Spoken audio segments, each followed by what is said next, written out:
Hey everybody, it's Craig again. This is that John Deere 4955 again.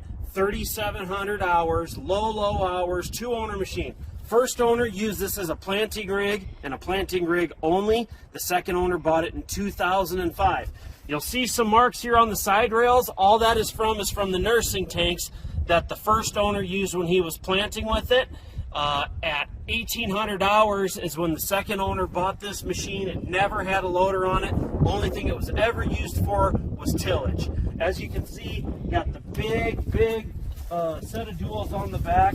As you can see here, this is 46-inch rubber, leaves a nice big footprint, helps reduce your compaction. And again, the front tires extra wide. You're also getting the full set of front suitcase weights. There's 20 of them there. They're going to stay right the way you see it. And then on the rear, you have the big John Deere inside mount, 680 kilogram inside weights. Next video, we'll show you a few other things we like to look at.